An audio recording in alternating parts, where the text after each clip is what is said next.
It's the Mike Nowak Show with Peggy Malecki. Green, gardening, and environment radio. Flavored with a dash of humor. Welcome to intelligent, irreverent talk about plants and the planet they grow on. Your questions, comments, and participation are always welcome on Facebook and Instagram at The Mike Nowak Show and at Mike Now on Twitter. Good planets are hard to find. Temperate zones and tropic climes. And true currents and thriving seas. Wind blowing through breathing trees. Strong ozone and safe sunshine. Well, good planets are hard to find. Good planets are in demand. Brought to you by Bartlett Tree Experts. Every tree needs a champion. Go to bartlett.com. Jet streams, perfect air. And here they are, Peggy Malecki and Mike Nowak. Well, good planets are in demand, right?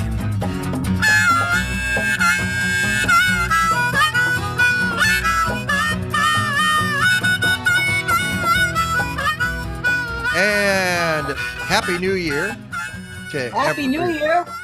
This Woo-hoo. is our first time out of the gate in the new. Yeah, wait, where it's here? And Amos gets the first viewer award, The what? followed by Bruce, followed by Dan Costa. Hey, Happy New Year, guys. Oh, wait, here we are. Just wanted one of these. All right. And hope everybody had a really good holiday. I have to tell you, I can't speak for you, Peggy, but boy, I needed the time off. It was nice just not to have to. Yeah, it was like Sunday morning. Am I on a show? No, I take a couple weeks off. You know, wake up at 9:30. Wait a second, 9:30 on a Sunday? Are you kidding me? No, it was the panic the first week of. Wait, are we doing a show? I better get up. Yeah, well, Quick, if you don't call me, all right? You might text and let me know. But it is a brand new year, and I have to tell you, we'll be talking later with meteorologist Rick DiMaio. Peggy and I were talking before the show. Our sidewalks are completely glazed over with ice. It is nasty out there.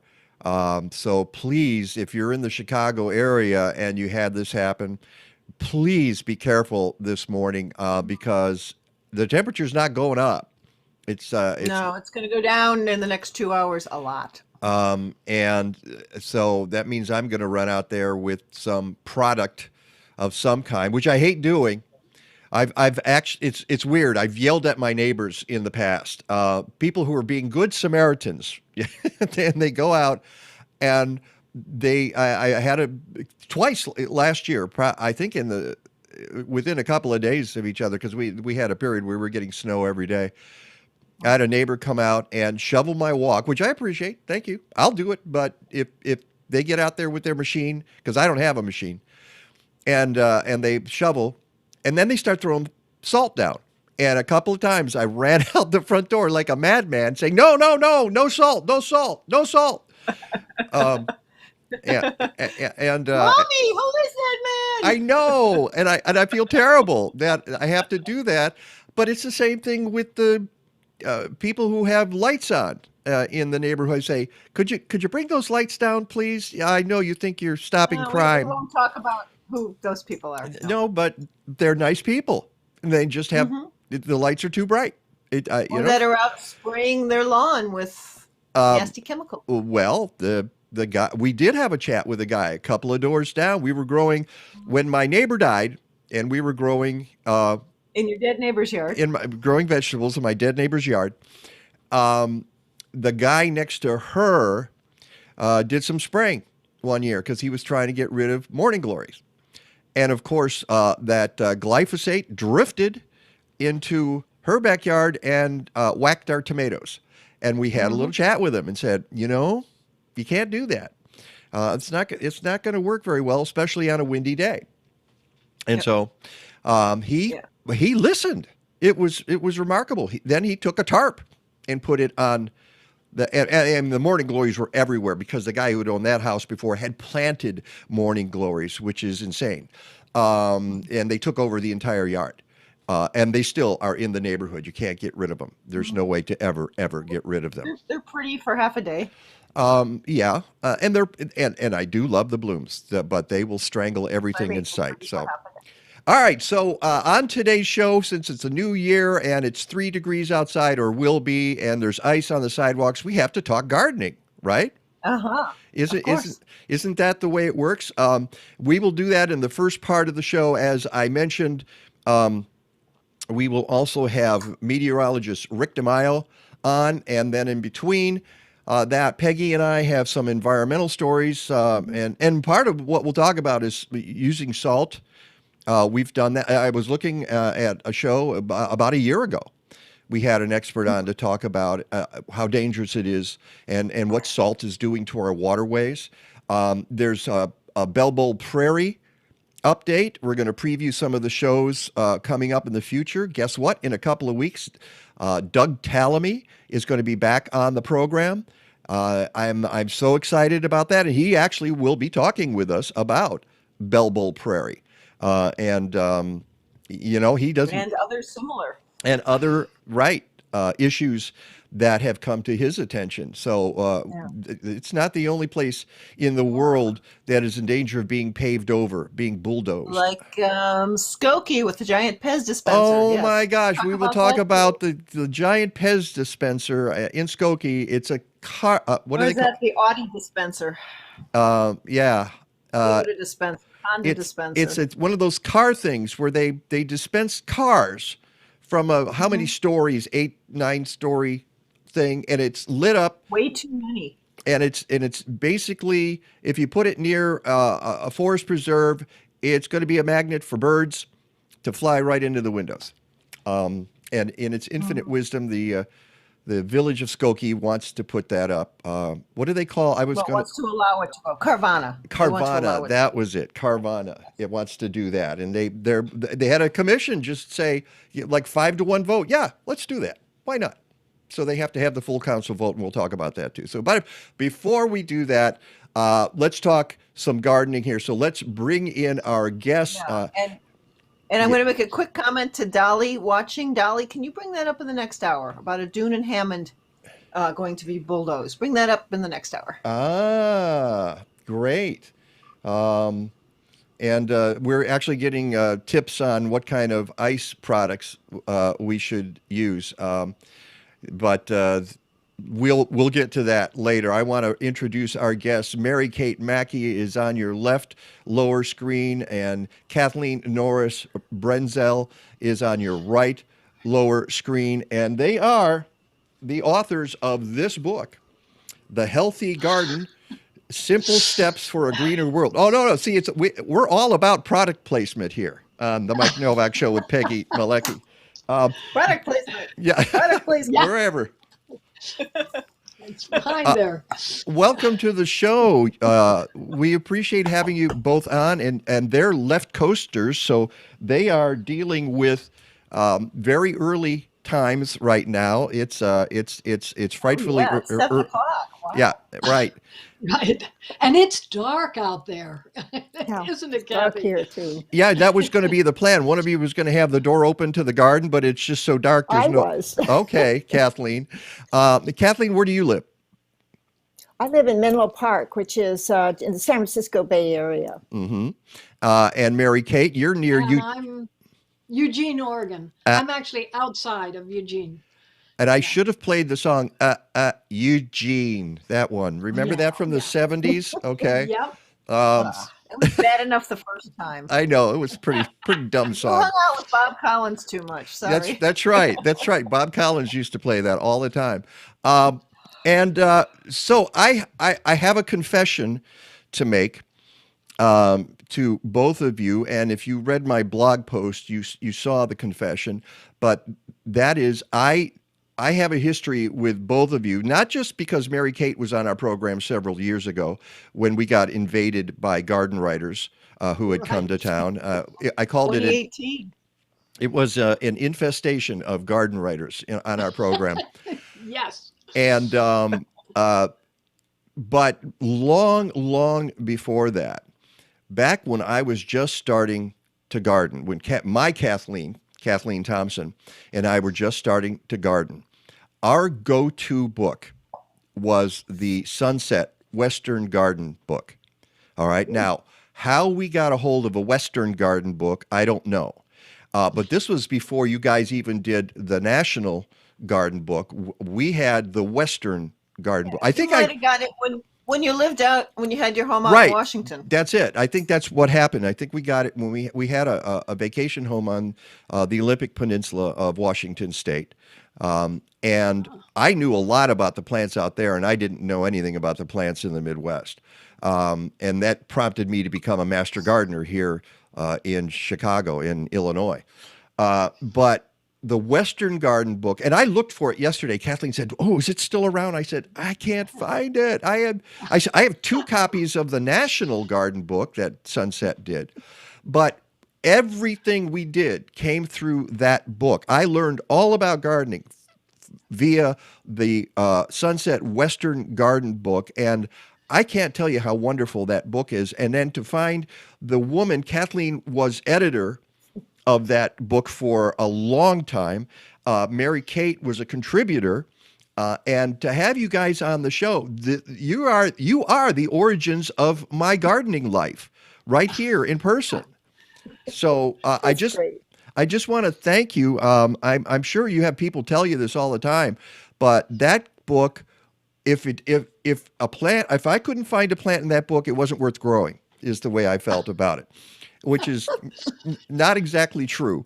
But there were actually that and a couple of other books that I had, before the days of the internet, before having a cell phone where you could just look up anything instantly. You had to drag the book out to the yard or sit down with it indoors and read about plants. That was such a fabulous book. And I picked up the, then after that, you guys said, okay, we'll do, I think you said then we'll do a national one. And I think you did a Midwest version of it. Kathleen, did you do that as well? Yes, we did. Yes, we did. And I didn't like the National as good as the Western. The Western was the one. That was my Bible. That was the Bible. And the one that Kathleen and I loved so much. It was your entry door to gardening. Yeah, right. And it had so much good information and laid out so well. All I can say is thank you, Kathleen, for those years when that was my go-to book. Well, and I would thank my great teams, including Mary Kate, for helping me make that book so indispensable. It was just wonderful. So that's where we start. And so it doesn't surprise me then that 2 of you have teamed up to do your latest book, The Healthy Garden. And Mary Kate, tell me how that happened. Well, actually, it's interesting. We first teamed up for a little book that we did, Sunset Secret Gardens, which was 2006, I guess. And then fairly recently, I was working on a book proposal for something I was calling The Gathering of Gardeners, which was information from a whole bunch of different sources. That's what I wanted to do. And basically a problem-solving book. And then Kathleen came to me and said, I want to do a book on healthy gardening, which of course, how could you say no to that? That's pretty good. So we combined the 2 ideas into one book. So The Healthy Garden has whole sections on healthy garden, healthy you, healthy planet, and then it has these features of 20 of, we could have had 80 if we'd had more room in the book, gardening experts talking about different aspects of gardening and problem solving. And you made me realize, and I just looked at the book, and I looked at my blog, and I called it in the blog "Healthy World," not "Healthy Planet." So I will go back and fix that after the show. Simple steps for a greener world. Yes. Well, but she's talking about the 3 different parts of the book. Right. And it's healthy garden, healthy you, which is how your garden helps you become healthier, and then how you help the planet become healthier. And that's been sort of the message of this show forever. pretty much is, yeah, you can make a difference. You really can in your own backyard. So I love the idea of you going to talk to all of these different gardeners, and a number of them have been on our show. Melinda Myers is kind of a regular Yeah. here because Yeah. she's just down the road in Milwaukee. Joe Lampel has been on the show, otherwise known as Joe Gardner. Teresa Spate has been on our program. In fact, you made me realize I need to bring her back. You talk to people like Lamanda Joy in Chicago with the Peterson Garden Project, who have been on the show many times. So people in the Midwest will recognize a lot of these names, and even though you go all over the country. Kathleen, what was that like during the pandemic trying to put this garden together? Because I imagine you didn't actually visit these gardens in person, or have you seen some of these gardens in person? I've seen a lot of them, and I'm sure Mary Kate has seen a lot of them too. But to your answer, during the pandemic, it was really eye-opening in terms of gardening, because one of the biggest nurseries in the West Coast, Rogers Garden Center in Southern California, was absolutely swamped with people that were streaming in buying vegetable plants for the first time. And the manager there told me that he was having a hard time getting starts because there weren't enough workers in the greenhouses, and everything slowed down. But the irony also is that 20 somethings and even late teen kids would be streaming into the nursery looking at herbs and things like that for the first time. So probably in that very terrible period of pandemic, new gardeners began to sprout. And that's a wonderful thing. Yeah, it's something we discovered on this show. It was it still is an interesting time because the adaptation continues, because the pandemic continues. At the beginning of the pandemic, for instance, farmers were terrified that the whole industry was going to shut down. Small farmers. Yeah, small farmers. Well, even and large ones too were plowing under crops because they couldn't get them to stores. It was odd and disturbing. And then we found that there was this demand for local food. Healthy people were concerned about staying healthy, and then suddenly small farmers were having the best years ever. And the same thing occurred, as you mentioned, Kathleen, with gardeners. Is the greenhouses and the nurseries, some of which had to be shut down at the beginning. They realized, well, we can open these up, and then their businesses went gangbusters as well. That's Mary Kate. Is that still continuing, as far as you know? Absolutely. It's one of those things where everybody's going, is this gonna drop at some point? But everybody in the industry is like seeing more of the waves coming of the interest in gardening. There's been a change. And in that first year of the pandemic, we were writing the book. We were actually really wanting to address all those issues and have a book for people who are picking up a trowel for the first time that is knowledgeable and trustworthy. It's not going to tell you weird things to do in your garden that aren't scientifically, like put mothballs and terrible stuff in the garden. And people can use it as a jumping off place. And at the same time, people who maybe are much more experienced in gardening can look at the book and pick up new tips as well. So it was for both, but we were writing it. Oh gosh, I remember we had a deadline, and it was the middle of summer. No, it was September, and suddenly we had these fires in Oregon. We had no electricity. We were 7 miles from the front of the fire. And so it was like an irony. Here we are writing about health, and here's all this terrible sort of change going on with the hottest summers and everything that's going on. So we we brought this book out in the middle of complete change.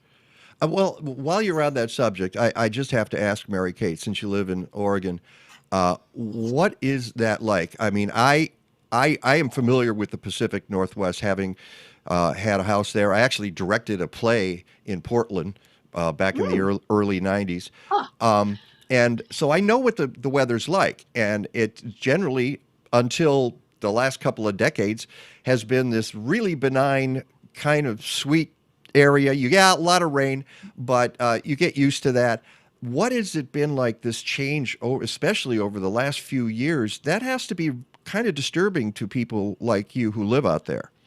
Oh, yeah. Well, the thing that happened with the fires is there was a climactic thing that happened in Colorado that actually caused the wind to come from the east, and 100-mile-an-hour winds that fueled those fires. And then this June, we had a heat dome, Right. which we've never had in June. I mean, it was 3-digit heat in June.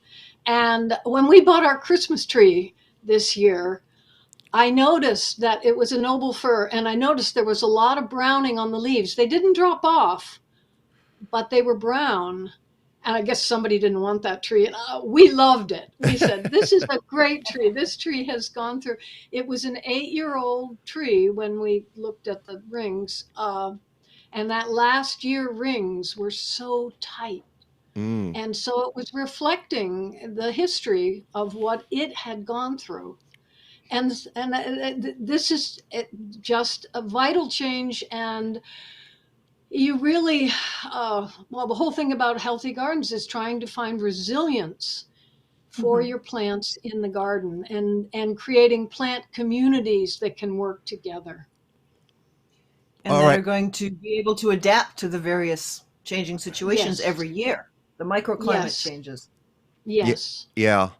Let's go through this book. You mentioned some of the things it does, and you're right. It's a little bit of everything. Yes. Oh, product placement time. Okay. The healthy garden. Simple steps for a greener world. Yep. Just keep getting that up there. And here are some of the people that you talk to in the book. And again, it's like you wrote a book with friends. Who,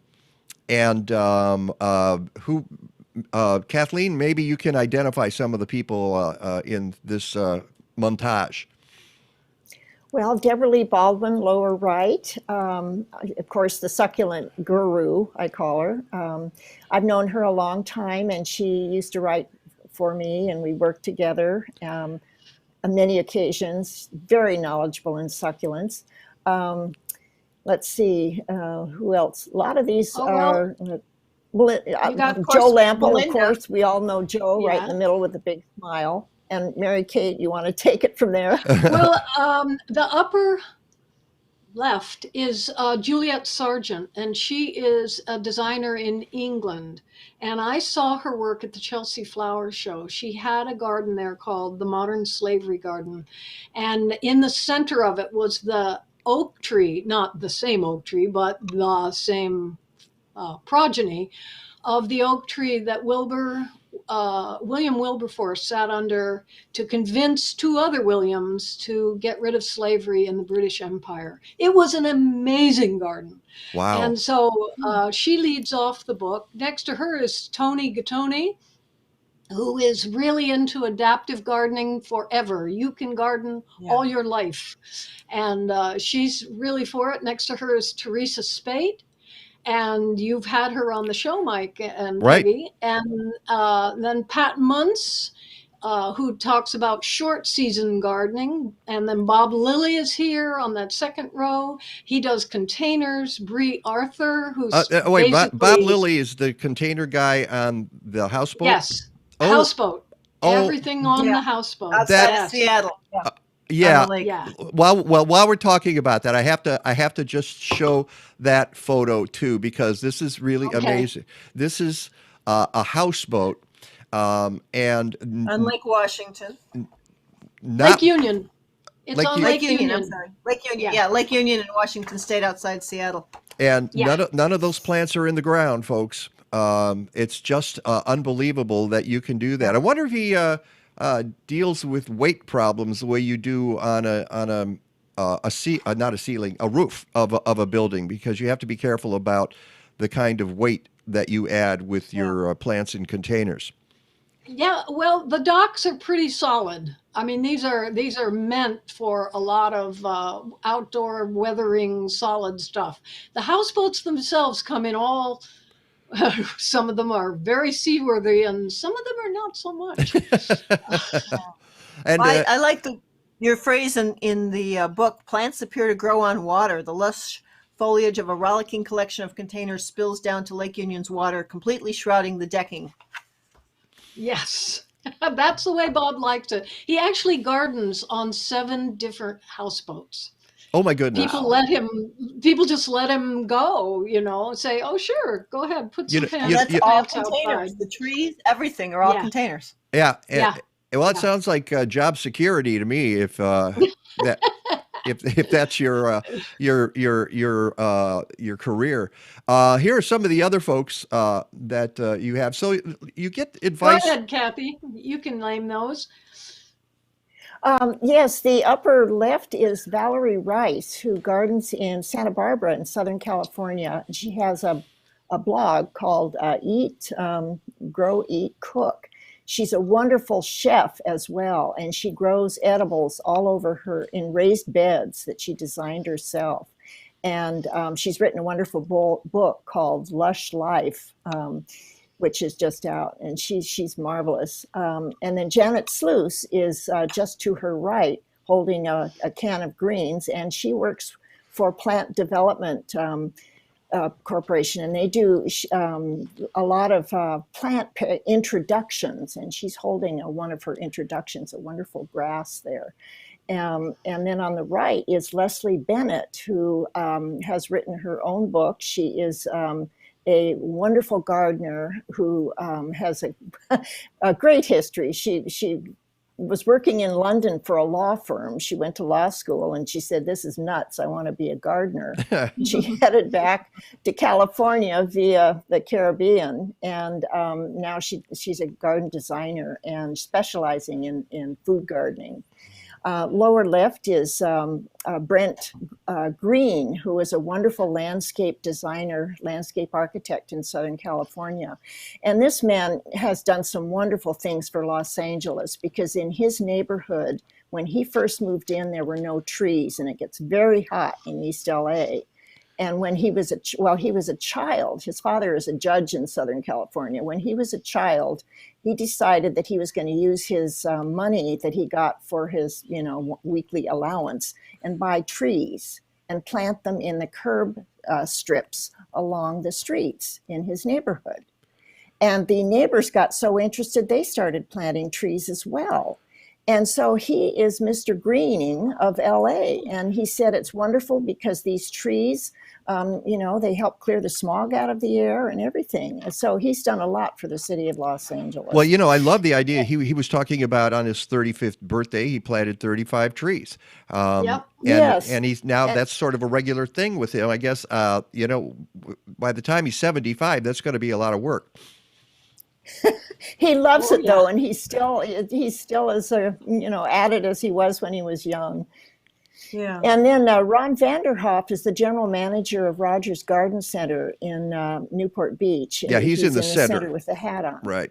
And this man has made it his mission to save the monarch butterflies. Their numbers were dwindling badly because of habitat destruction and disappearance. The West Coast population, yeah. The West Coast population. Right. And which I understand is showing signs of rebounding, which is good. It is. And one of the reasons he's made it his mission to use the particular milkweed and to sell it in the nursery and to go out and plant it on weekends in habitats. He's pictured in Back Bay in Newport Beach, where the territory is starting to come back now, and the numbers are up on the Western monarchs, which is good. And I credit him largely for that. And then... Oh, there was one. I can go back one more. You wanted to... Well, there were two Nancy here. Bewley.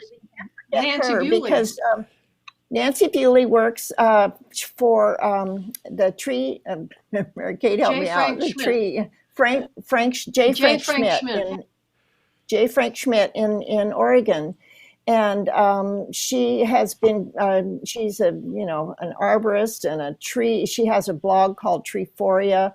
And she's a part of all the new introductions of great new trees from Frank Schmidt. And some of them, they do have a new crabapple coming out. So you'll have to check that out at J. Frank Schmidt's.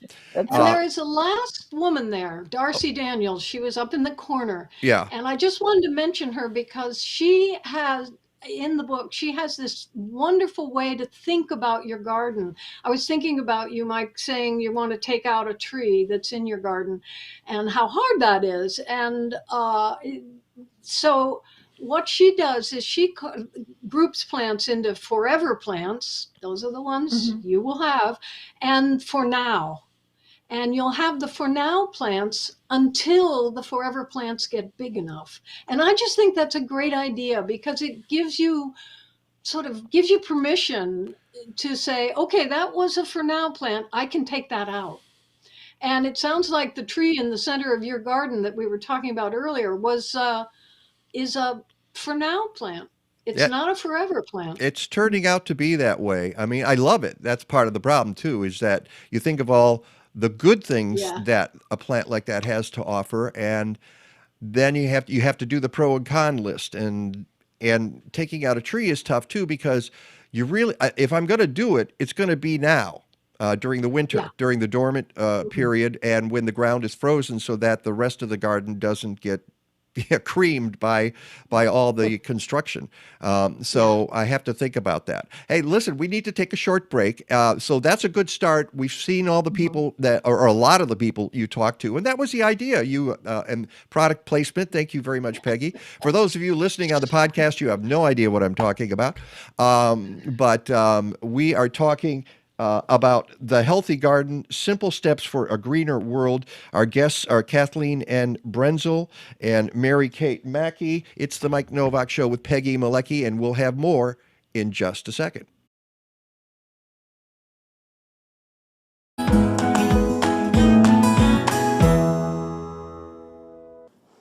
Starting seeds with fluorescents? Let's talk. You've used fluorescent bulbs for as long as you can remember to start your seeds, and they work. We get it. Or you look at alternative lights to start seeds, and the fluorescents are noticeably less expensive. We get that too.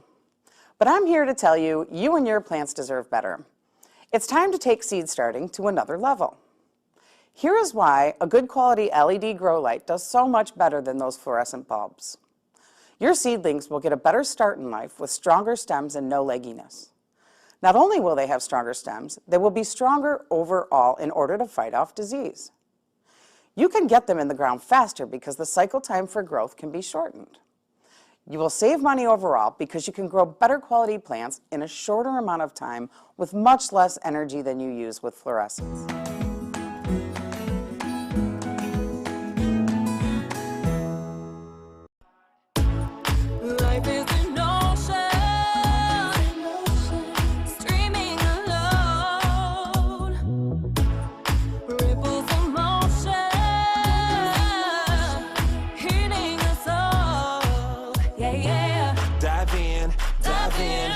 Time to win, our hearts all in. Let's let the fun begin.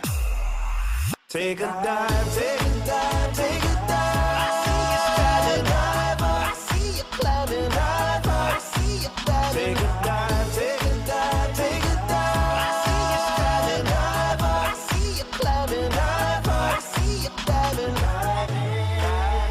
Dive smart, dive smart, dive hard, dive hard. Dive hard, dive hard, dive in. Dive smart, dive smart, dive hard, dive hard, dive hard, dive hard. From spring seed and soil treatments to summer foliar feeding to fall stubble digesters, Blazing Star provides microbial tools from tiny biologicals for natural and organic farmers. They have solutions for home gardeners too. And Blazing Star offers agroecological education and consulting, especially for permaculture work in zones 4 and 5. Learn more about these great folks at blazing-star.com. And welcome back to the Mike Nowak Show with Peggy Malecki. We're talking to Kathleen Norris Brenzel and Mary Kate Mackey, authors of The Healthy Garden, Simple Steps for a Greener World. We've introduced the people who helped you write the book. You guys wrote the book. You just talked to a lot of folks, and that's a good way to write a book. Now let's talk about some of what is in there and some of the advice. And yes, Peggy. I was going to give a quick shout out. I see Janet's watching us, and I think some of the other contributors are also watching this morning. Oh, great. Janet she just gave a like, so. You should let us know, Peggy, if some of those people, because you pay more attention to that than I can, because I'm running the spaceship here, and Peggy and Peggy's looking at contributing. I'm running these social media. That's right, the space. social media. And let's go through some of the photos you sent me, because they will inspire us to talk about some of the advice. Tips that you have in the book. You do a lot in you kind of how I was trying to figure out how to describe the book and the gestalt of the book. It's wonderful. It's a really good book for a beginner. But and I think you mentioned this before, Mary Kate. But even people photography. Yeah, the photography is wonderful. The photos, there we go. We actually have that one. Let's pop that up right now and describe what we're looking at. Go ahead, Kathleen. This is a garden in the Northeast. The photograph, Rob Cardillo took this image, and it the owner of this garden scatters these seeds every year. It just blew me away that was planted by a person. Wow. It is the most beautiful. Well, he's in farm country, so there's a lot of room around there, but or I should say he's got a good lot there to start with. But it looks like nature planted it. It's and it's a beautiful way to set off that sculpture. Yeah, the sculpture really, really does add to that. Here's another one that just makes me feel right at home. It is this lovely little garden, and you can even see the chicken on the lower right-hand part of that. Who wants to take this one? Go ahead, I'll take that on. Yeah, this Saxon Holt photographed this garden. It's in the Northwest, and it's really a wonderful garden from many respects, because they grow all of their own food. Literally, raised beds. They built the raised beds so that they can grow corn, tomatoes, you name it, squash. They've got everything there. And this is just a portion. There's only two pictured, but the garden goes on. They harvest their own rainwater to irrigate the garden. And if you look on the back right and see that big cistern there with a pipe that goes in to the plumbing, it collects all their own rainwater. They compost everything. You see the chicken coop in the foreground, so they harvest eggs. I mean, they have, and then permeable paving, there's no paving there. They've got just wood chips down, so the rainwater goes right into the ground where they want it. They've made wonderful use of, this is a small suburban garden, and they've made wonderful use of every square foot. And literally, they eat off of their own land. You talk about compost. Let's chat about that just a little bit. You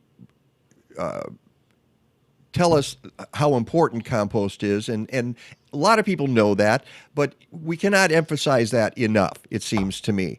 One of the things you write in the beginning about healthy gardens is that healthy gardens rarely, if ever, need chemicals, including insecticides. Instead, these gardens rely on natural methods to control any insect pests or plant diseases that may appear. Even sprays labeled organic are used with caution because they are not pest-specific. A spray you choose to kill aphids will kill beneficial insects as well. Better to hose or wipe the aphids off and concentrate on improving your soil with compost and mulch, because in most cases, pests go for the least healthy plants first. So what you're saying here is that use compost, your plants are going to be healthier, and you won't need all of that stuff, which I have said for years, most gardeners do not need to touch at all. I feel like folks are wasting their money when they're reaching for a box or a bottle on a shelf in a box store. Well, the neat thing about compost is that it delivers to the soil and then thus to the plants in a very measured way. It's not, you haven't given the plants a shot of just a jolt of, oh, now I got nitrogen. Woo, going to put out some huge leaves. Time to grow. Yeah, time to grow. The problem with that is, and I discovered that very early in my gardening life, plants that grow with too much vigor it's like they're sending out a signal to insects and other pests to say, hey, check this guy out. He's sort of all over the place. And a plant that grows slower and is really utilizing what it's there in the soil and working a little bit to get it, it's like it's below the radar for the bugs. So they don't notice it as much. So it makes it easier. Absolutely. And when you talk about the organics, and some people think that if you use an organic chemical, a pesticide, it's going to be safer. If you're using it as a pesticide, there's a reason, and that is because it's toxic to something. And even vinegar, that's a classic example. Some folks say, well, use vinegar instead. Well, what happens if you get vinegar in your eye? You know what's going to happen. That's bad news. You have to be very careful handling stuff like that too. So just because it's organic doesn't mean that it's safe. One of the people you talk about in the book is the guy who writes the Garden Myth column, and I'm blanking on his name right now. Corrick? Is this Robert Corrick? No, not Corrick. I am too. I'll find it. Is it Parvis? Something. Oh, yeah, I think it is. Yeah, I think it's Robert Parvis, if I'm not mistaken. Yes. And I've been meaning to get him on the show too, because he talks about all kinds of garden myths out there. In fact, there are more myths, I think, than remedies in the world, and you have to be careful about that. Let's take another quick photo here. Where are we? Robert Pavlis. Oh, let's see. Oh, well, I'm sorry. What was it? Yeah. Robert Pavlis. Pavlis. Yeah. That's it. Thank you. Okay, correction. Got my Thank you. Roberts mixed up. Yeah. Oh, no, it's my fault. I should have been ready for that. So where is this garden? Go ahead, Kathy. This garden is Northern California. This is a beautiful shot that Saxon Holt took. And what I love about this is it's a little private retreat tucked in the back of a garden where you can kind of go through an opening in a hedge and go in there and sit down and just be peaceful for a moment. It's a tranquil corner. And several kinds of plants are mingling together there. And it's just, I like the combination of greens and blue greens and spiky and billowy, all the shrubs together. It's really an example. Yeah. It's an example of one of the gifts gardens can give you, which is a feeling of safety and enclosure and peace. I think all that's in that picture. All right. Now then we go to this, which is kind of the opposite because it's so open. And yet it is also quite enticing. It's a garden that's being used as a buffer between the area around the house, I assume, and an open field. Yes, and this is in Colorado. And what's nice about it is the way that's a prairie beyond their garden. And I like the way they designed it to go from their patio down a slope to a transition zone. And the transition zone is kept small with low growing plants. There's a lot of different ground covers and shrubs and things that provide winter color, or when fall color, changing leaves, and then just the mown grass beyond, and it makes a beautiful backdrop to the Rocky Mountains. Yes, and I want to. Frames it. Yeah. And we're going to get, I'm looking for my cheat sheet here, and I'll get to that in a second, but I want to, here's a entirely different kind of feel, what we're not going to get in the Midwest. Yes, this is actually in Tucson. This is the native saguaro, and the people cactus, that big cactus with multi-arms, that's a very old plant. And this is a case where the garden grew up around the saguaro cactus.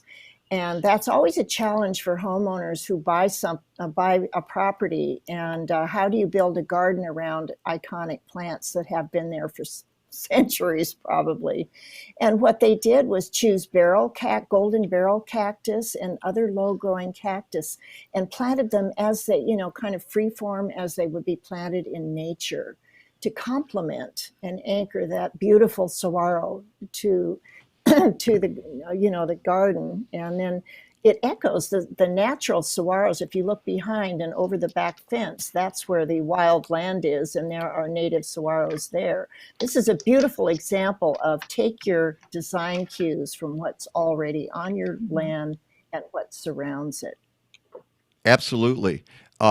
Here's one that I really like.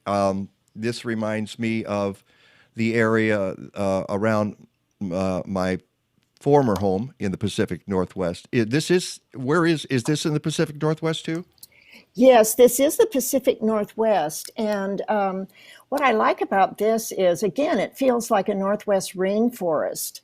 And if you look on the left side of that, this was Doreen Wynia who took the photograph, just planted herself where she could get perfect view of a stumpery, which if you look on the left, that is an old tree. You can see the roots sticking up. And then she turned this old stump on the owner of the property turned the old stump on its side, planted ferns and mosses on what was left of the bottom of the trunk, and then planted ferns all around it to create this little, what she calls a stumpery garden. And then it is a fern garden on the back of the property that you just want to mingle and walk around, and the pathways let you do that. And speaking of compost, that's Joe Lample's garden, isn't it? No, actually, this one is not Joe Lample's garden, but it's in Joe Lample's Gathering of Gardeners section. This is an illustration of what Joe is in love with leaves, and he collects all his neighbors' leaves, and he makes these big bins of leaves, and he uses them as mulch on everything.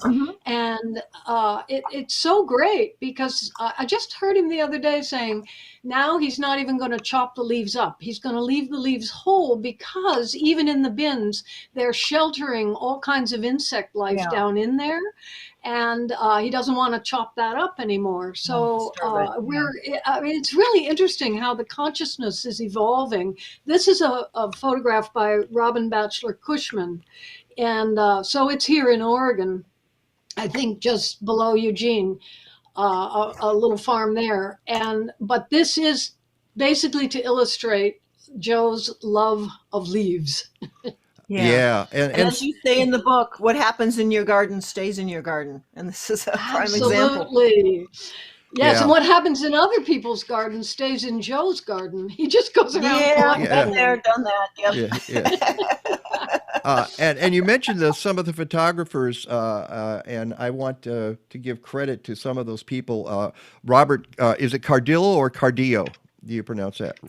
Rob Cardillo. Rob Cardillo, Saxon Holt, Matthew Thomas, Mark Turner, Doreen. Is it Winja or Winya? Wynia. Okay. Of course, I do it two ways wrong. And those are some of the people whose photographs we are seeing here. And as Peggy mentioned earlier, they're just some wonderful, wonderful shots like this one. Look at the lovely Not a thing in bloom here. Well, yes, there is. Okay, off to the side. But the focus is not the blooms, it's the foliage. And this Yeah. is actually my Runoff. photograph.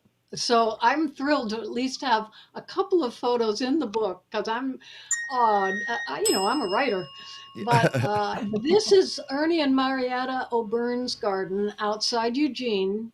And they are so good at being able to combine a diversity of plants and make them look fabulous. This garden has all the same similar colors and totally different leaf shapes. All next to each other with that long skinny leaves on the one side and the rounded sort of silvery Brunera on the other side. It's just a gorgeous, they're very, very good at how they combine their plants together. Yeah. And here are more raised beds. I have to admit, I do not have any raised beds in my yard. I have never felt it absolutely necessary. I suppose I could go down that road. It depends where you are and what you're trying to accomplish. And how much yes, space this is Valerie Rice's garden. We saw her picture earlier, the author of the Lush Life book, and she is really all about gardening and cooking from fresh things from her garden. So she designed these raised beds, and they're roughly 4 by 8, and she gardens year round. So she plants, her cool season crops, chard and lettuces and all kinds of greens in the fall, harvest those in the spring, changes the soil, not changes it, but amends it and gets it all proper again before she plants a summer crop. So she has things going all year there. And then she has, if you look behind the raised bed, she has large containers as well where she has filled in. And then she has fruit trees and everything there is edible. Are the fruit trees in the ground, Kathleen? Are the fruit trees in the ground? Trees in the ground. Yeah, there are some fruit trees in the ground. Okay. Not in this picture, but these are all containered. There are some containers down here, but we're not seeing her whole garden in this picture. And just opposite, she has a wonderful workbench so it's a beautifully designed space for growing edibles. Here's another arid space. Where is this? This is New Mexico, and this is an all-native garden. This Saxon Holt took this picture on one of his many trips to New Mexico. But, they have a problem down there with, it's very dry, obviously, and irrigating plants can be a challenge. So this garden was designed to make use of whatever rain does fall. And if you look at the top of the house in the back, you'll see a chute sticking out from near where the roof point. And rainfall collects and runs through that trough into this dry creek bed and carries the moisture down past all of those planting areas. So it focuses as a river that gushes through and provides irrigation to all of those native plants. And protection for your garden can be important.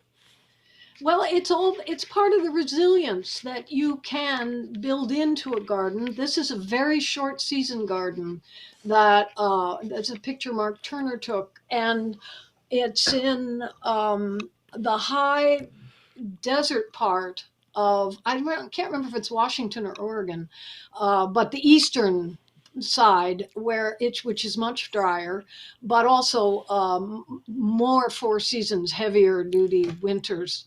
And these people grow year round. This is, you saw Val Rice's garden year round in California. Well, this is year round where the weather is much more inclement, but it allows you to have something growing all the time. And one more before I ask for a little bit of a wrap up here. This is Fun with Shrubs. Oh, yes, this is a Pacific Northwest garden designed by garden designer Stacy Crooks, and Doreen Wanya shot this one again too. I think it's absolutely gorgeous because it shows different heights of plants. There's some grasses in the foreground. It's designed to step up from low to mid-size to taller to columnar to a big tree in the back. And it also combines different foliage colors from all different. I don't have the plant list right in front of me, but there are many different kinds that she paired for their golden foliage, for their plum-colored foliage, and it's absolutely stunning for that reason. It's a really wonderful play on texture, color, and shape. And it's also something I wanted to say about it really is gardening with nature when you fill all the different niches all the way down to the ground, because it actually makes your life easier. Well, and you talk about ground covers too. Don't forget the ground covers. And you mentioned sweet woodruff in there, and I don't have time, but I could tell you the story of how my sweet woodruff killed my ginkgo tree. And yet in my garden, it's wonderful in my garden. Yeah. So yes. You have to audition your ground covers. You have to know who you're playing with at any one time. Well, one of the really great things, really, really quick, is you also spend a lot of time talking about natives. So thank you. Right. You're welcome. And we're going to have Doug Tallamy on in a couple of weeks, and there's that balance. And this is a conversation that we often have on the show. What is the balance between how many natives in your yard? And you can see in these photos a lot of natives, but there's a lot of plants that are not native to those areas. How do you make that balance? That balance, I think, is a mix of nativars and cultivars. That they did a study in Britain that we cite in the book, a 6-year study about putting those together. And it turns out that when you make a mix, you actually support more pollinators for longer periods of time, because many natives are very short blooming for other reasons. Depends on where they are, but longer is better for everybody, including the gardener, who gets to enjoy native penstemon and then cultivars of penstemon. And before we go, we really haven't touched too much on what a garden can do for you individually. One of the things is it makes you healthier just by being out in the garden. I love your advice about stretching and just taking it easy before you go. That's not something I ever do. It's you know me. I'm gonna grab the 40-pound bag of mulch and sling it over my shoulder the very first thing, and then wonder why I don't feel. Why you can't move the next day. Exactly. Don't do that, folks. Don't do what I do. And the other thing is how gardens give to the world. I love the story. We mentioned Teresa Spate in the spring of 2020, when the pandemic kept so many at home. Food security was on the minds of many, Teresa says. Plots and community gardens filled. We talked about this earlier. So she started to plant. She put extra seedlings of all the warm season vegetables, peppers, tomatoes, eggplants, squash, and flowers out on her driveway with a sign that said free. See, I'm looking.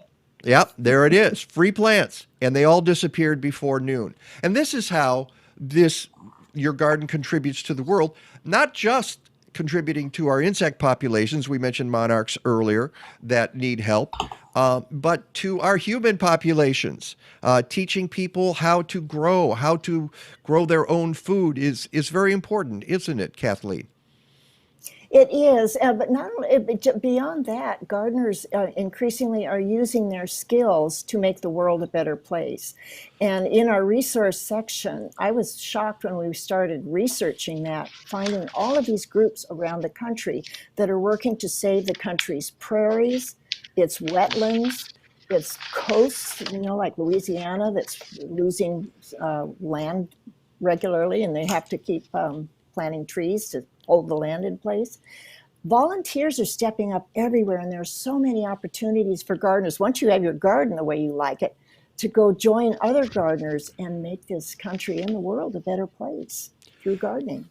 And you touch on all of that in this book, which is pretty remarkable. You give advice. It's not, as I said, it's not really a how-to book. It's a why-to book, but you do have garden advice as well.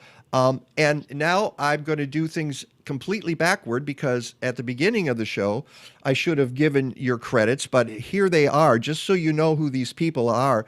Kathleen Norris Brenzel is an award-winning editor and author with more than 14 garden books bearing her byline, including the Sunset Western Garden book, which we talked about. You did 4 editions of that.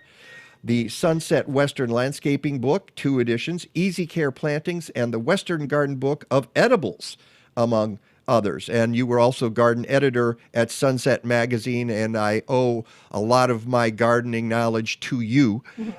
Mary Kate Mackey is a 7-time winner of GardenCom Awards for writing, including a gold in 2021. She co-authored with Kathleen Brenzel Sunset's Secret Gardens, 153 ideas from the pros, and contributed to Sunset's Gardening in the Northwest and the Sunset Western Garden book. You've written 200 plus articles in national and regional publications such as Fine Gardening, Horticulture, Country Gardens, and that what was the book you did on writing? Because when you were on our show in the past, that you had just published that.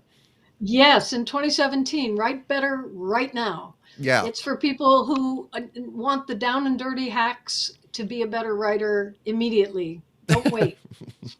Perhaps I should pick up that book. I'll get back to my blog and make corrections afterward. Kathleen and Mary Kate, wonderful having you on the show this morning. Thank you so much for a really, really good book.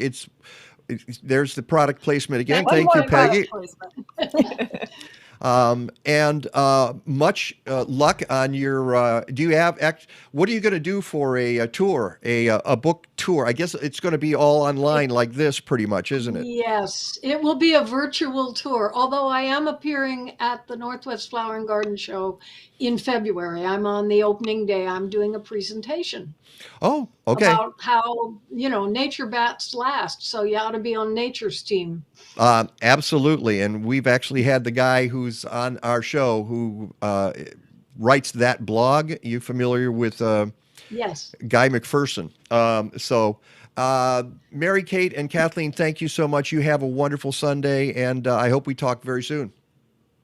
Thank you, Mike and Peggy. It's the Mike Nowak Show with Peggy Malecki. Peggy and I are back right after this.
after age 65, immunity starts to wane. Your immune system just isn't as strong as it used to be. And that's why it is important for people aged 65 and older to get a booster dose of vaccine. Boosters are a standard way of reminding our immune system about a bacteria or a viral pathogen that we want to have a strong response with antibodies and killer T cells to block that pathogen before it causes severe disease.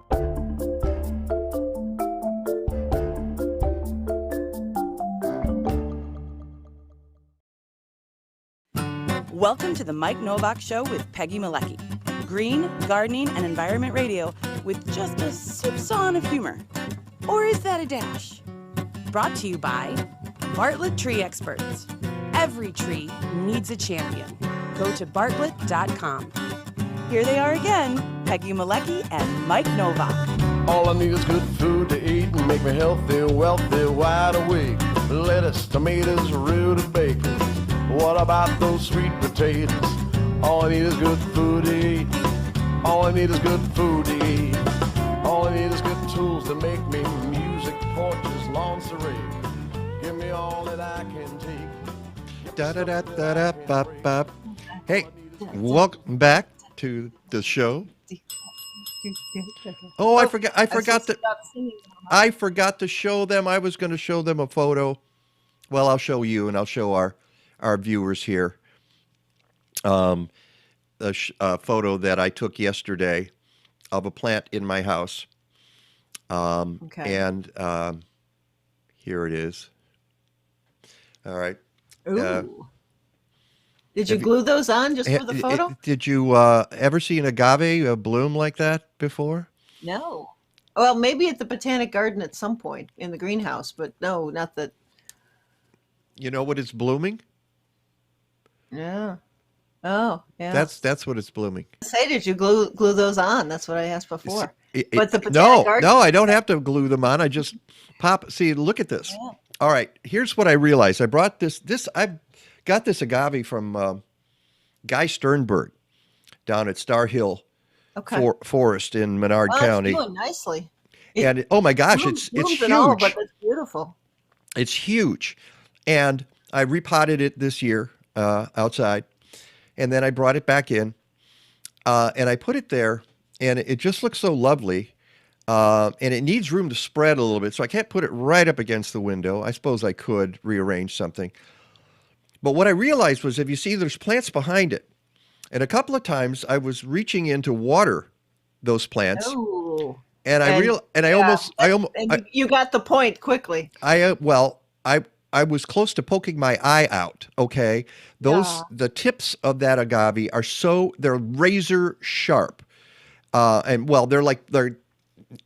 It's like a needle. And I realized I'm going to kill myself on this. And so I thought, what can I put on that to remind me Rudolph noses. Gosh, doesn't everybody have half a dozen Rudolph noses in their house? Creative problem solving. So I put those on, and now I don't have to worry about poking my eye out when I'm watering. Less worry. Well, it's a reminder, but it's also a protection. You know, you can bump those. You're protecting the plant too. I don't know. I don't think so. I think the plant can fend for itself. So there you go.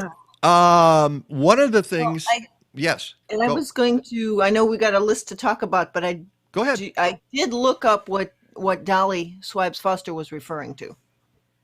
When she posted about the dunes being threatened. Oh, yes. Go ahead. So Hammond full steam ahead on railroad bridge. Environmental concerns persist.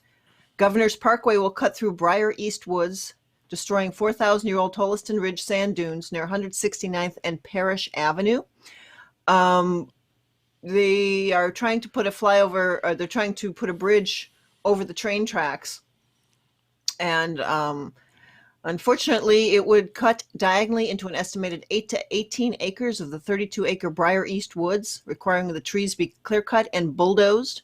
The Department of the Interior declared it to be, quote, partially a remnant of the native sand dune and wetland swale ecosystem that existed in this portion of Hammond before the city's founding, and partially regrowth of lands disturbed by the development of neighboring properties. It's home to black oaks, red oaks, maples, wafer ash, bracken fern, blah, blah, blah, blah, blah, et cetera, et cetera, et cetera.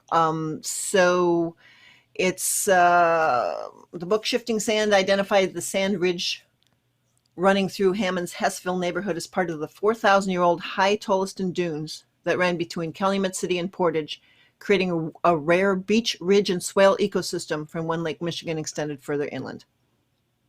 So there we go. We have yet another environmental crisis to deal with. We've got to get someone on our show to talk about that as well. I'm so glad Dolly wrote to us about that, because I was unaware of that. Link up there. And of course, earlier in the show, we were talking about the I keep wanting to Carvana thing. I always want to go. I want to say CarMax, and nope, it's Carvana. Or Tivana. Well, the Carvana. First of all, those things are goofy. They're a gimmick. They're a gimmick, as you say. And you said something yesterday that really struck me, and I thought was really important about it, is that in 5 or 10 years, people will say, "Oh, that was so 2021." That people go, "Do they still use those things?" And if you don't know what we're talking about, Carvana has these towers where they put cars in. The cars go up and down, and it's like a dispenser. And I don't know what the purpose of it is. I've never really looked at it. It's a gimmick. It's to see your car in space, something like that? I think part of the argument is, well, you're not taking this huge acreage to put the cars. They can be vertical, but vertical and lit up 24 hours and using a lot of resources to build this 9-story tower. Right. I mean, we had enough problems with that little low glass Apple building along the Chicago River, because they would light it and it had all the glass walls and the birds would fly into it. This is next to Harm's Wood. And last week, Kathleen and our friend Mac, who is the senior amateur nature correspondent for the Mike Nowak Show, and I was going to show a video of it, and I forgot to prepare the video. We went there. We went to Harm's Woods, and she was taking water samples to test for chloride, which we will be discussing later when Rick DiMaio comes by. And what a beautiful place! It was just after the snow, just gorgeous. And I should have popped. I had a photo, which maybe I can. When I get a chance, I will pop that photo up, because I've got it here someplace. At any rate, can you imagine the birds using that and then flying out and seeing this light? And I mean, it just sounds like a disaster waiting to happen. So there was a commission, the Skokie. Of the Skokie board, and they voted 5-1 to approve it the other night. Now it needs to go before the full board, which I believe, because I put it on. I'm posting that link right now. What's the date of that? Mid-January. The Skokie Plan Commission voted, this is according to Patty Wetley from WTTW, the Skokie Plan Commission voted 5-1 in favor of Carvana's modified site plan for the tower, which will next come before the Village Board of Trustees for final approval, likely in mid-January. The commission had okayed Carvana's proposal back in November, but the trustees kicked the matter back to the commission in December to address 4 issues: building and sign lighting, truck routes, delivery hours, and bird strike preventions. And Carvana did go back and make some changes to the plan, but according to Patty Wetley's story, the environmentalists there just said, "No, that's not going to work." Are you kidding me? So, what are you thinking? They're not. I mean, that's so. Well, they are thinking profit. Yeah. But putting it right, all they're thinking is, well, it's on a freeway. That's what we want. We want people to see Edens by Old Orchard. That's where it's but located. it was funny because when we were at Harm's Woods last Sunday, there were some people hiking, and somebody said, "It's hard to believe this is just a half a mile from Old Orchard Shopping Center," and basically it is. It's probably more like a mile, but it's so close, Yeah, and it's really and it seems so remote. It's in the burbs, but it's this wonderful area, quiet and beautiful, and now let's make it a little worse if we can. So, well, I hope they come to their senses. Yeah, it says ultimately the Plan Commission concurred. Though Commission member Jeff Berman put forward a motion to incorporate Prince's recommendations into the site plan, he couldn't muster the votes. The Carvana proposal was instead approved with the company's revisions. The partial wrap pattern only on the glass and light dimming along with limits on delivery hours and truck routes. Berman cast the lone nay vote.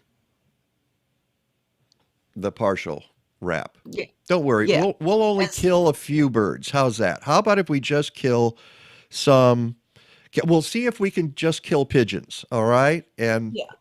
or So something. Carvana says he countered Carvana was being held to I have to look up who Sassenberg. Unfortunately, it's further up in here. Countered that, quote, Carvana was being held to a standard no other building along Harm's Woods or in Skokie had ever been required to meet.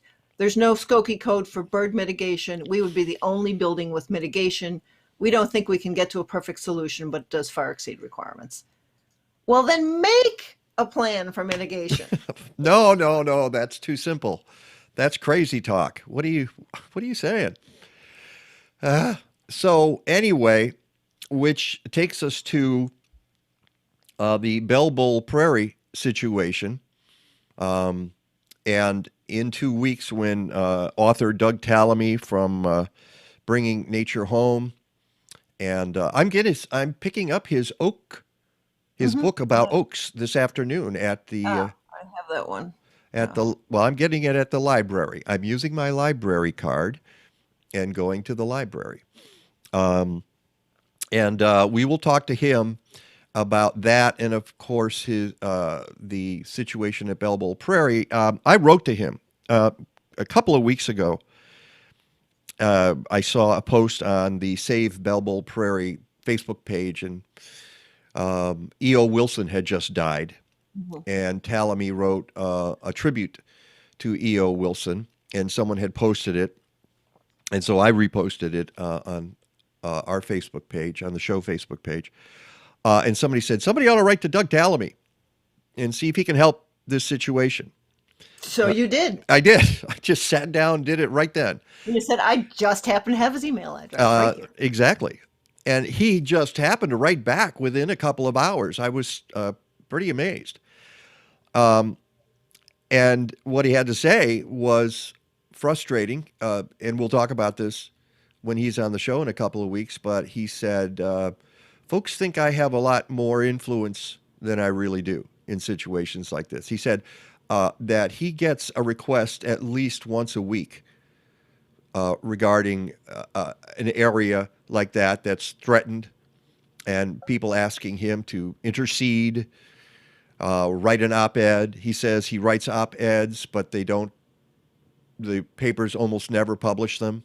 He said the only time they publish them is if they have asked him to do the op-ed. And the most interesting thing he said was that politicians are game changers, that they could turn it on a dime, that was his phrase, if they really wanted to. Now, you mentioned that, speaking of politicians, that our Senator Duckworth had written something on to someone who wrote to her about the Bell Bowl Prairie situation. Domenico had posted this, and I don't have the post in front of me right now. Oh, okay. But he had written a long letter to Senator Duckworth and got a letter back that was somewhat a form letter, although it did actually mention Bell Bowl and a couple of other things, but it was so non-committal and so vague. Is that your interpretation or his interpretation? kind of both. Okay. It was much more of and other people who read it. It's so if you want to follow some of this, go to the Save Bellbowl Prairie Facebook group. It's a public group that you can join. Yep. That's where a lot of these things are posted. Yeah. And they post them all the time. And speaking of which, there's a public meeting to hear updates on what's happening. And folks, the car is careening towards the cliff. March 1st, there might be bulldozers out there. The airport authority, the Chicago Rockford International Airport Authority, is fighting this in court. They're claiming that the groups National Land Institute has no standing, no standing at all, and isn't going to be harmed. That the group's not going to be harmed has nothing. They're looking at it has nothing to do with the land, the prairie, the everything else. That the group won't be harmed if it's bulldozed. So March 1st is just right around the corner, and so there's a public meeting this week. That will be, and I had it, I had it right here. I have everything except I've got it. The date. It is on, well, actually the date's not here join us for public meeting, sign the alert. I have the same thing you have, which is, they didn't put the date. So I think it's Tuesday. Here, let me go look. I think it is too. I'm going to Save Bellbowl Prairie site. Yes, it is January 11th. So that's Tuesday. Yeah. And now on the other hand. And by the way, we have the link at MikeNovak.net on the blog post. If you want to join that Zoom meeting on Tuesday, the link is there that you can use to join. And there's also an action alert via the Illinois Environmental Council that you can sign, another one that you can sign and send to your representatives who are being very tight-lipped about this. They won't even, it was good to hear that Senator Duckworth actually said the words or printed the words Bellbowl Prairie, because most of them won't even say it out loud or refer to it in particular. Yet, on the other hand, all this is happening there to just let the prairie go through, get destroyed as the airport expands. Civil Eats just had a piece in November, quote, after years of pushing for prairie strips, this ecologist won a MacArthur Genius Grant for working with farmers to plant prairie strips next to cropland to improve soil health and water quality and mitigate climate change. Interesting. So that's and that article is there too. I've got that on the site. Here's one that I saw, and you and I have talked about this in the past. And actually, I was doing was it you when I was doing a talk several years ago? We did some research on eggs. Oh yeah. And we've talked about it on the show. I've actually had an article, I think, in the magazine at one point too. Yeah, and the headline for this story is "Cage-free is basically meaningless and other lies your egg carton is telling you." I can't tell you how hard it is to shop for eggs if you don't already have a brand that you trust and you think are doing things responsibly.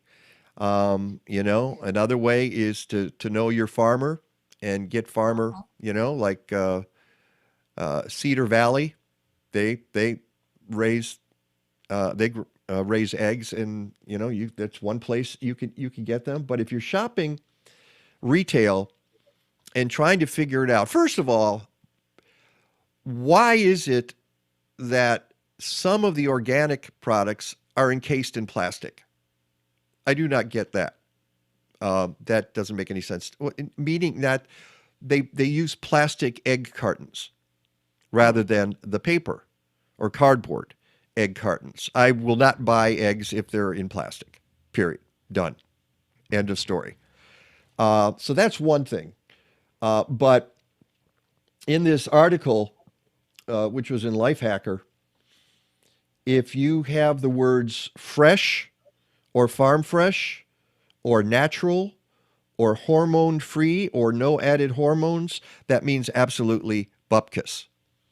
For instance, hormones, they write, the FDA banned the use of added hormones in egg-producing chickens over 60 years ago. Hormones are found in all living things, but according to upcertified.com, no growth or production hormones are ever fed to young hens being grown to be egg-laying hens, nor during the egg-laying period. So if they say that, they're just putting that on there because they can. Now, egg words that technically mean something but aren't that helpful. If you see the word brown, it tells you the color of the eggshell, which you can figure out yourself if you open it up. But if it's plastic and closed, you can't. No, I guess.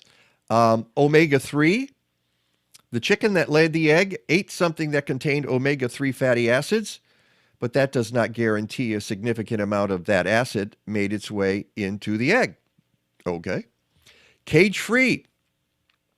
The birds that laid these eggs weren't kept in cages, but that doesn't mean they ever went outside or weren't crammed into an overpopulated barn. Fertile. These chickens, well, I can't use the word that they have here, did the nasty. Okay, all that means is there's no proven nutritional benefit to this. Okay, so yes, we know the chickens are fertile. So those things don't mean a whole lot. Now, these are the egg words that could actually tell you something about the egg. Free range. And keep in mind, this is different from cage free. Cage free was the other one. It didn't mean much, but free range, according to certifiedhumane.org, the USDA's requirement for free range is outdoor access or access to the outdoors. In some cases, this can mean access only through a pop hole with no full body access to the outdoors and no minimum space requirement. If, however, your eggs come with the HFAC Certified Humane Free Range label, Certified Humane Free Range, that means the hens had access to 2 square feet of outside space per bird and were outside for at least 6 hours per day, weather permitting. Pasture raised, our friend Mac said this is the one she pays attention to. Similar to free range, there is no strict legal definition of this term, but the HFAC Certified Humane Pasture Raised requirement is very precise. If you see this label, it means there were no more than 1,000 birds per 2.5 acres, and that's 108 square feet per bird, and that the fields they lived in were rotated. According to certifiedhumane.org, the hens must be outdoors year-round with mobile or fixed housing where the hens can go inside at night to protect themselves from predators or for up to 2 weeks out of the year due only to very inclement weather. If it says pesticide-free, pesticides weren't used to grow the food the chickens eat. If it says vegetarian, this is interesting, Peggy. If it says vegetarian, the chickens did not eat any meat, but this means they did not eat any worms, which means they were not pecking around outside in the dirt. So, and then no antibiotics. According to The Atlantic, this labeling term means that farmers use no antibiotics in the hen's feed or water during growing periods or while hens are laying the eggs. Yep. Do your research. Yeah, and then they talk about organic as well. Look at the story. We've got the link there, and you might find it interesting. All right, before we get to Rick DiMaio, as I mentioned, Doug Tallamy's on in 2 weeks, but next week we're doing a very interesting thing. We're going to be talking to the artist who put together something called the Plastic Bag Store.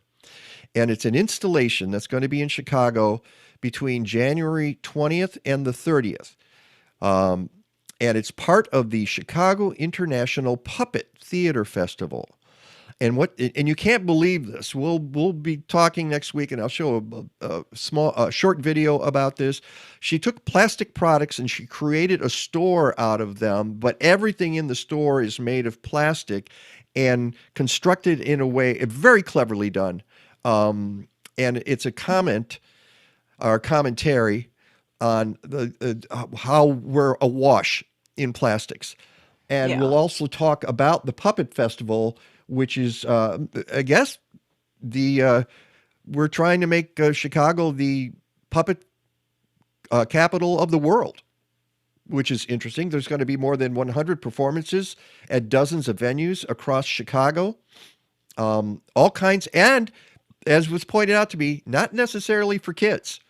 Puppets Well, Go ahead. You remember that one performance you and I went to that had the shadow puppets years ago? I'm trying to remember. It was a gardening one, and it was all shadow okay. puppets behind the screen Yeah. with the gardening, because there's a picture of you with the puppets. Yes, I remember that. That was at the Chopin Theater. Yeah, that was, and I don't remember the name of the Yeah, look effort. it up. Yeah. Yeah, All right. So that was puppets, not hand puppets like Garfield Goose. This it was shadow puppets, so many and it was very clever. forms of puppetry, yeah. And a lot of this is also very interesting, very clever. We'll talk about it next week on the show, and then in 2 weeks, Doug Tallamy is back, and we'll discuss the Bell Bowl Prairie situation. All right, we need to get to Rick DiMaio for the first time in many weeks, so we'll see what he has to say. Me too. Please stick around. From spring seed and soil treatments to summer foliar feeding to fall stubble digesters, Blazing Star provides microbial tools from Tineo Biologicals for natural and organic farmers. They have solutions for home gardeners too. And Blazing Star also offers agroecological education and consulting, especially for permaculture work in zones 4 and 5. Learn more about these great folks and great techniques at blazing-star.com.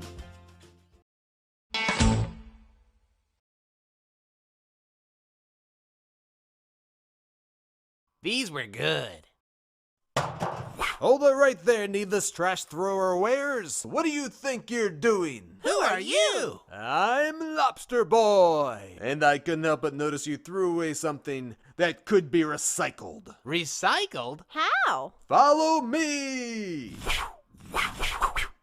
Wow! What is this magical place? This is the recycling center. How does it work? You simply put whatever you're recycling into its appropriate bin. We have newspaper, boxboard, cardboard, plastic, glass, aluminum cans, and tin cans. There's also a pile for scrap metal and one for universal waste, such as TVs, fluorescent bulbs, rechargeable batteries, car batteries, and cell phone batteries. Then at night, little elves come in here and take it all away. Really? Well, everything but the elf part. I don't think... So just remember this catchy jingle I made up. Be like Michael and recycle. Who's Michael? This guy. My name's Dave. It doesn't matter. Recycle.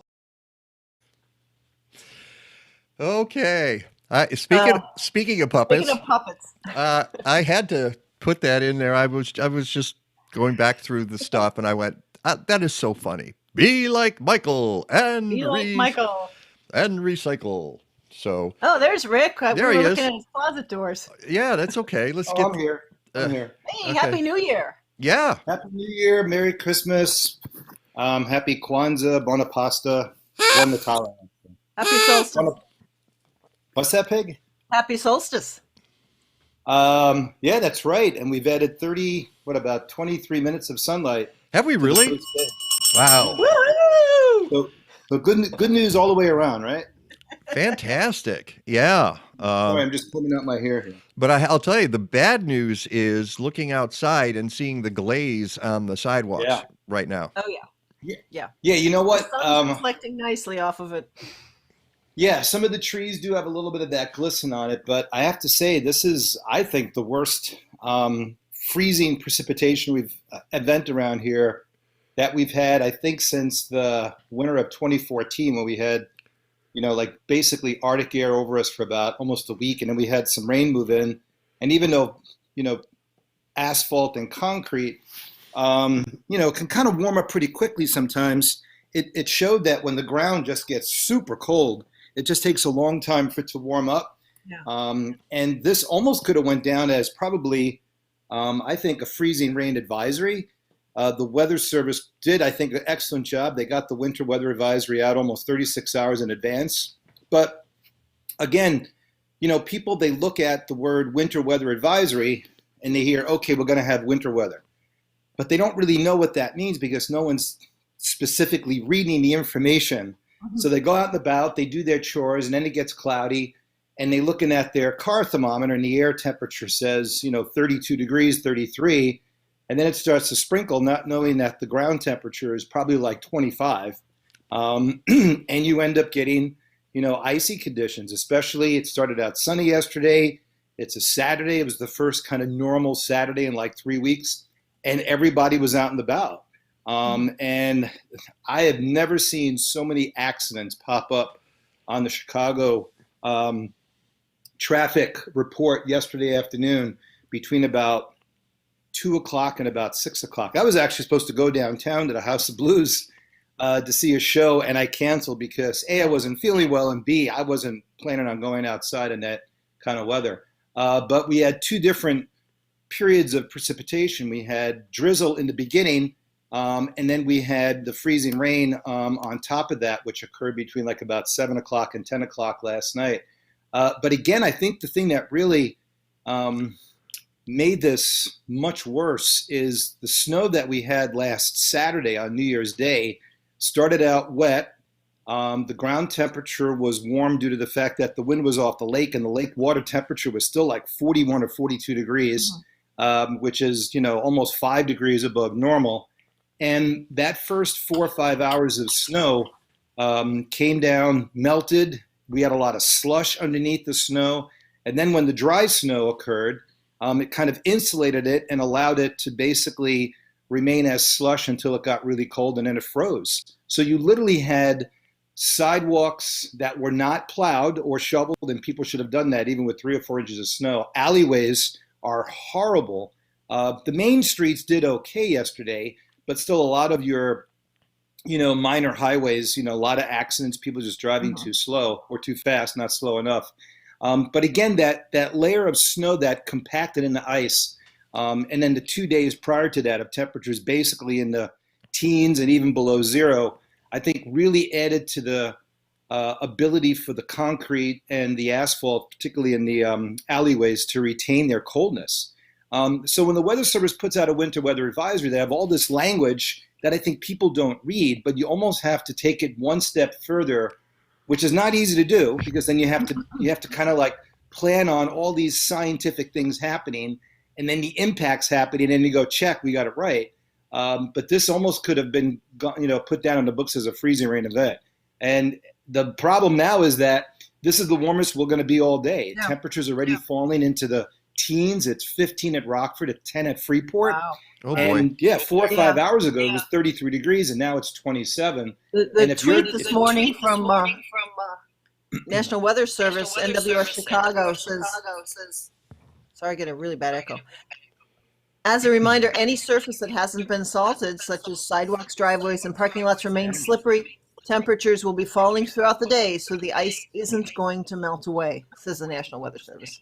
Yeah, and even though the sun is out right now, even if your car is like directed the opposite way from the sun, whatever ice you have on it now is only going to get harder, and we're only going to be in the teens tomorrow. So you're gonna have a lot of slip and falls over the next couple of days. I'm surprised, Mike, that your show isn't sponsored by one of those law offices that specialize. You could invite Dewey, Cheatham, and Howe on board today. I think they do a really good job. But yeah.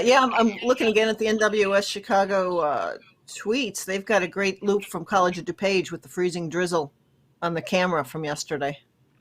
Yeah, it was amazing. Check out NWS Chicago.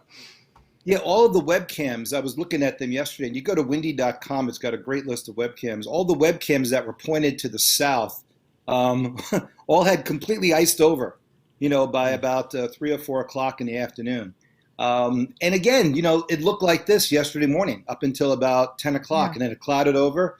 A flood of moisture came in. It's now a freezing rain event east of us across the Northeast, where they just had snow, 2 different snow events last week. So Arctic air does very, very funny things to the weather. And we're going to get right back into it in the next couple of hours, as Peg was alluding to the temperatures. Yeah. It is January, though. It is. And the one thing that I'm grateful for, as I wrote to you, that we got even 4 inches of snow. To cover the ground. I mean, it doesn't help the sidewalks because, as you said, if you didn't get your sidewalk shoveled last week, it is a mess right now. Oh, yeah. But the plants are being protected by even that small cover, the small layer of snow, which would help. Otherwise, if they were exposed in this weather, there'd be a lot of plant mortality. Yeah, I'm sure. And if people are like wanting to know when this stuff is going to melt away naturally, probably not until maybe Tuesday night when temperatures get close to freezing. But for sure, Wednesday, Thursday, and Friday will be in the mid to upper 30s. So most of the snow that we have out there right now is probably going to melt by Friday. Piles obviously will still be around because there's obviously some water content in them.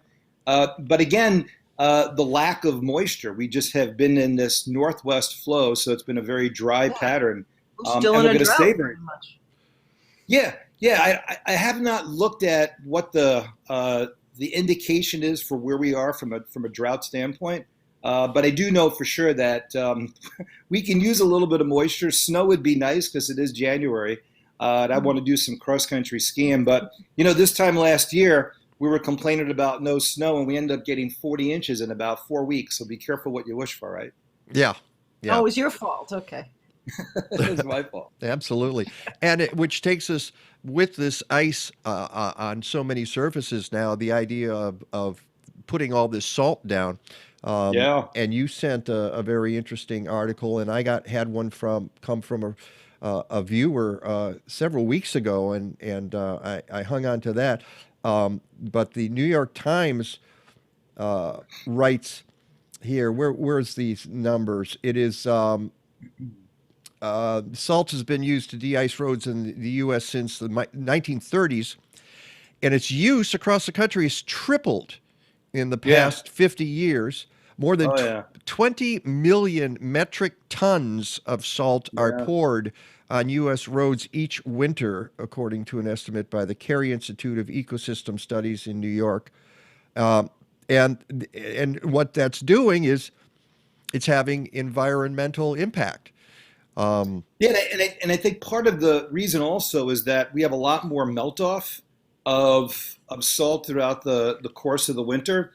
I remember, some students of mine years ago were doing some projects when I was teaching high school level, and they were noticing that because we were getting these, rather frequent melt-offs, the salt, instead of it either evaporating or just decomposing or maybe going down, and becoming part of, going into sewers or maybe into, land masses or things like that, was running off much more quickly into rivers and streams. And they were actually doing pH levels of rivers and streams after we had these melt-offs, and you see these rapid rises of salt content because no longer was the salt remaining in the ground. It was running off into the rivers and streams. Now, it's still going someplace, but the bottom line is, I was just finished walking Jack's just a short time ago, and some guy was throwing out all those white pellets, and I'm like, I think you got enough. But he was like, I have to salt.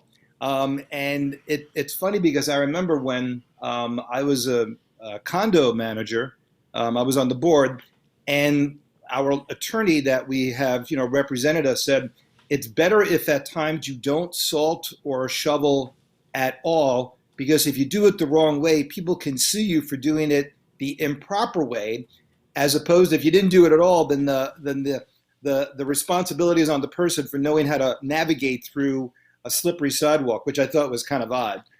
But yeah, I think you just have a lot more people now. Obviously people want to have the ability to go out and about as opposed to maybe staying inside. And because of that, you end up having a lot more, roads and sidewalks treated. It is interesting to note, if you go up to Wisconsin, they're doing a much better job up there, Mike.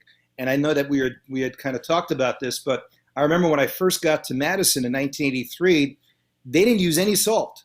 It was a combination of a bunch of different liquids and also sand, and it it didn't make the roads look nice. Everything was brown and red, but part of it was because the runoff was really getting into the water system and eventually into the aquifers and eventually into the farms, and they had so much problems already with Lake Mendota having these massive algae blooms because of different chemicals that the farmers were using.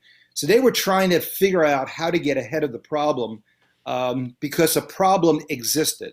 And that's usually what you do as a policymaker or a scientist. If a problem exists, then you attach, some sort of laws or legislation to fix it. And if not, you just keep doing what you're doing and you wait until something bad happens. But yeah, they were doing that in Wisconsin and Madison a long time ago. And I know they also do it out by Northwest Illinois, Eagle Ridge, Galena, Stockton. They use a lot of that spreading of sand and other types of or the pre-treat. Pre-treat to keep you from just throwing down a ton of salt. Well, yeah. And the good thing, real quickly, is airlines are way ahead of the game of using different types of fluids that do not pollute.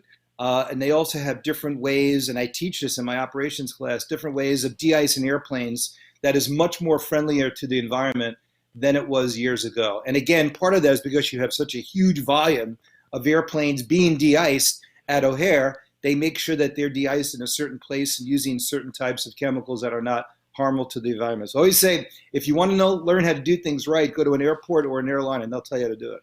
Yeah, and this article. Except for one airport in particular, but. Our nemesis now is Rockford that what? International? Yeah, yep. right. Oh, Rockford, yeah. Where our issue with Rockford at the moment, but yep. This article in Wisconsin Public Radio that Andrew Fedorowski sent to me. It tells us that more than 1 million metric tons of salt is flowing into Lake Michigan each year. Yeah. It's while the lake salinity is low, the amount of chloride is close to 15 milligrams per liter. That level has increased over the last 200 years from about 1 to 2 milligrams per liter in the 1800s, and levels of 250 milligrams per liter have been known to affect the taste of drinking water and harm freshwater organisms. Now, we're not close to 250 yet, but what we're seeing is the uptick of the salinity. It's going up. And in the New York Times article, it's affecting well water a lot more. Apparently, that some wells reach levels as high as 860 milligrams per liter. You know what the federal and state recommendations are? That your sodium level not go above 20 per liter for people on very low sodium diets, and 270 milligrams per liter for people on moderately restricted sodium diets. But we're seeing 860 milligrams per liter in some wells. It's crazy. And that's why they changed the name of the pretzels, Mr. Salty, to just pretzels. Okay, that's it. You know what? Good night, everybody. I distinctly remember the first year when I was in college up at Oswego, and a friend of mine who lived in, and I'll keep this story short because then we got a bunch of other things to talk about. Lived in Lake Placid, and him and his dad were going back to his house to pick up some stuff. He goes, Ricky, do you want to come with me, to my home in Lake Placid? I'm like, sure. A, it's Lake Placid. B, they just had the Olympics there in 1980. And C, I've never seen that part of New York State.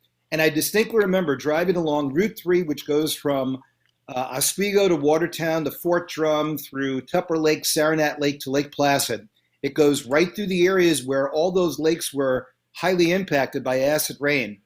And it broke my heart to see so many signs that had the skull and crossbones on it and said, this lake is not recommended for swimming or your drinking of any water from like animals or things like that.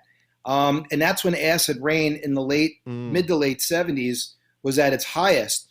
And I thought to myself, oh my God, I can't believe I'm actually seeing these signs that these lakes are dead, literally dead. But it wasn't so much because of the acid rain, as because the type of rock that lined the bottom of the lakes in that area of New York State did not have the buffering capacity to break down some of the acid. So it was literally like the lakes already were behind the ability to buffer the acid. And when the acid went in there, they just became acidified. And then obviously we got wise, we got smart, and we started to decrease the amount of sulfur that came out of the smokestacks in places like Ohio and parts of Western New York. And the lakes returned back to normal within about 5 to 10 years. But I still remember, Mike and Peg, seeing those signs and going, my God, is anybody doing anything about this? And it took a while. It took almost 10 years to ruin them and 10 years to get them back. And that was 20 years of, nature being cheated by good old human beings. Yeah. You mentioned some of the stuff, and I want to get to our weather here, but very briefly, I wanted to talk about that crazy situation in Colorado where we had those towns burned down and then get covered with snow. What whiplash for those folks? Well, first off, having, temperatures in the 50s and 60s and 50-mile-an-hour winds on a Monday and having a foot of snow on a Tuesday is very normal in that part of the United States. It happens all the time.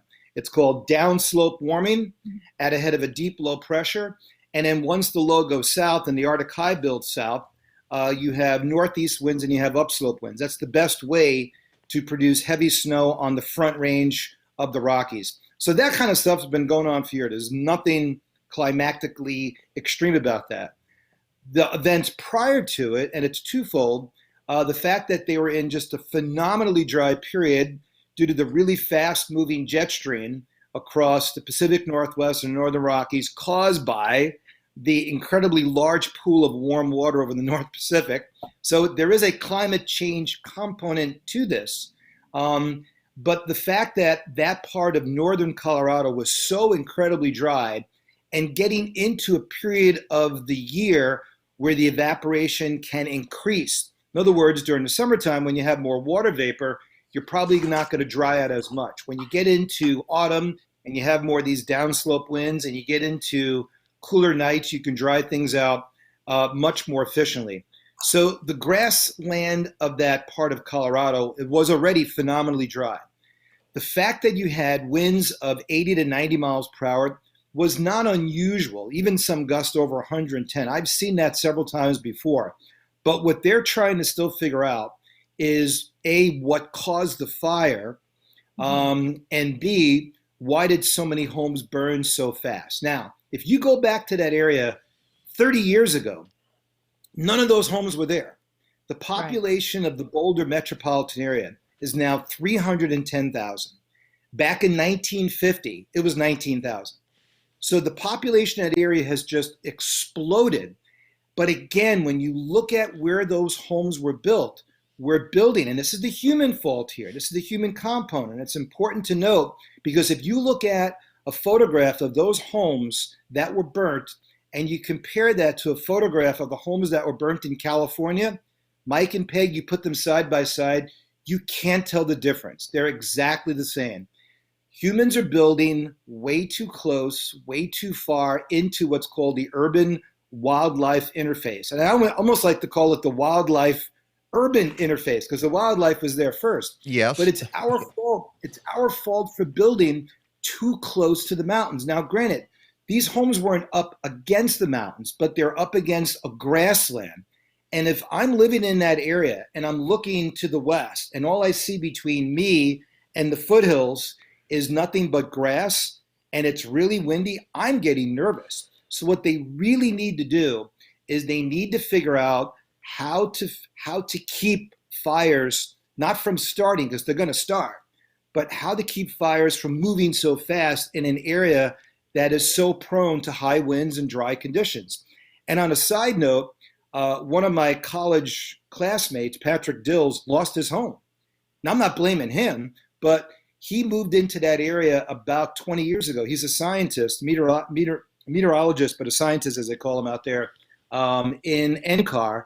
And I have not heard from him. I've emailed him, I've called him, but I'm sure he's got other things to worry about. But the fact that they are still allowing people to build in those areas and have the houses so close together without any protective means between the edge of the homes and the mountains and the grassland, that's humans' fault, or human nature is at fault there. We got to figure out how to fix that, not only in California, not only in Montana, not only in Colorado. But again, do those houses have metal roofs? Probably not. But I don't know if metal roofs would have helped in this situation. Yeah. It's tragic in all senses of the word. All right. Let's look at, you sent me information about the year in climate news from the Times, and going over that, there are so many stories that it's mind-boggling. You to be reminded. And those are only the biggest ones by month. Right. It's just incredible what kind of changes we're going through here, and it involves the Antarctic, and involves. And you know what? That compilation of stories, Mike and Peg, doesn't include the Category 5 that hit the Philippines in the middle of December. Yeah. That was a Category 5 typhoon, the strongest all year. Now, they can get Cat 3s and 4s even into December, but a Cat 5.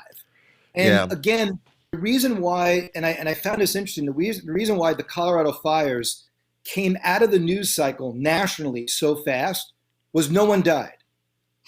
Think about that. It was like literally out of the news cycle within 3 days, no one died. If you would have had 60 people died, you would have reporters out there. Why did this happen? How did this happen? Think about that. If that would have happened at night, that happened in the middle of the day on a Saturday. No, it was on a Thursday. And everybody said, there's the fire, we need to leave. But if that would have happened at night, like what happened in California, remember you had 80 people in California die in that fire. And still, Biden is ridiculed on the Fox News website for saying that climate change is supercharging wildfires. It happened on Trump's watch, it's happening on Biden's watch, and it's going to happen on the next president's watch until we figure out how to protect humans that are already in the way of these extreme events. So each time we talk about extreme weather events, the human component is making these events so much more impactful. Climate change is making them worse. Humans are making them more impactful. That's the best way to put it into a nutshell. So we'll, whenever we can, bring up some of those stories as we get a chance. I was kind of overwhelmed by that article. So let's look at a map of our area. This is happening today. This is the 6 a.m. I think. This is a forecast for temperatures. Yeah, this is a forecast for temperatures at 6 a.m. and it's basically right on because I think at 6 a.m. this morning we were right around 30 degrees, and then you can see that pink to the north and west. That's moving in our direction. So if you go to the next map is going to be a forecast for noon, right? And that shows that temperatures pretty much within the next 2 hours are going to be down close to about 10 to 15. And again, it's already 15 in Rockford.